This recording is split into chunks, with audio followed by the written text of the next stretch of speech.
Today, the most notable developments are coming from Ukraine. Here, the biggest military deal is taking shape as Ukraine moves to sell up to $50 billion of its own weapons to the United States. This means that the tables have finally turned, with Washington now looking to buy the latest military technology from Ukraine to adapt its military to the new realities of war. President Zelensky recently came out to state that the US has shown to be very interested in a multi-year agreement focused on drone production and the transfer of Ukrainian unmanned technologies. The agreement would cover an amount between 35 and 50 billion US dollars, turning Ukrainian battlefield experience into a long-term industrial relationship with Washington.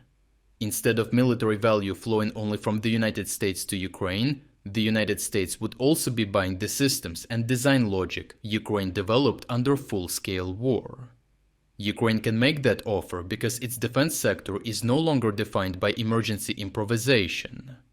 Over the last 3 years, Ukraine built a defense sector that produces drones, ground robots, and electronic warfare systems under constant battlefield pressure.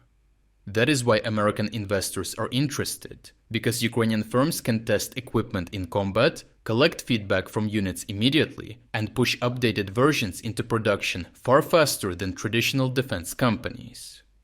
Ukraine now offers not just individual products, but an entire innovation base shaped by war. Drones changed modern warfare so quickly that most established militaries failed to adapt in time, while Ukraine adjusted earlier and under greater pressure, which pushed it towards speed and survivability instead of peacetime assumptions. During the war, Ukraine expanded drone production from just a few thousand units to millions per year, while moving more than 95% of output into domestic hands.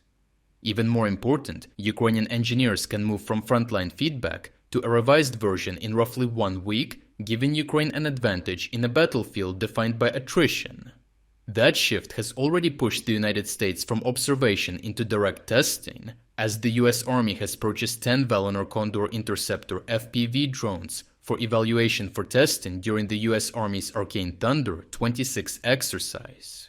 These systems offer capabilities the American military wants to examine, including autonomous navigation, stabilization, return to base, modular architecture, and long-range remote operation capabilities. They were built for a battlefield where drones are used in large numbers and often have to operate under electronic warfare pressure.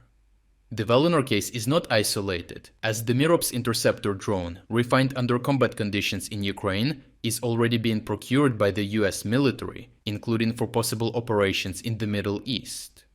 At the same time, Ukraine's F-drones was selected to supply the Pentagon after competing against dozens of firms. American demand is no longer limited to studying Ukrainian methods, but it is already pulling Ukrainian-developed systems into US operational planning. The relationship is also moving beyond purchases into industrial integration, as Ukrainian company General Cherry is set to jointly produce interceptor drones with Wilcox in the United States.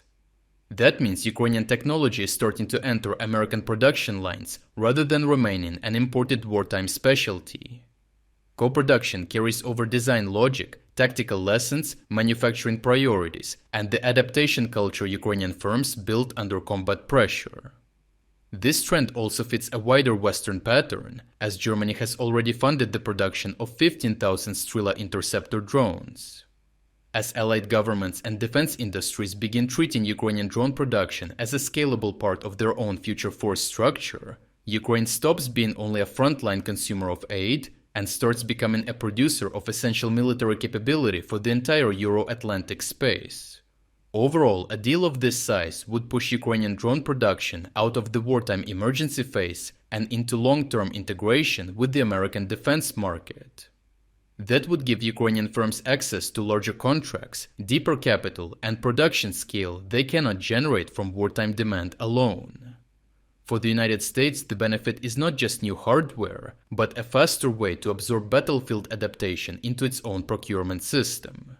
If that process expands, Ukraine will not just supply drones, but start shaping how Western armies build, test, and replace unmanned systems.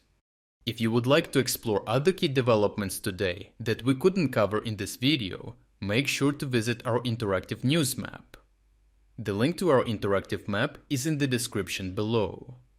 Thank you for watching this update, and a special thanks to everyone already following our interactive map.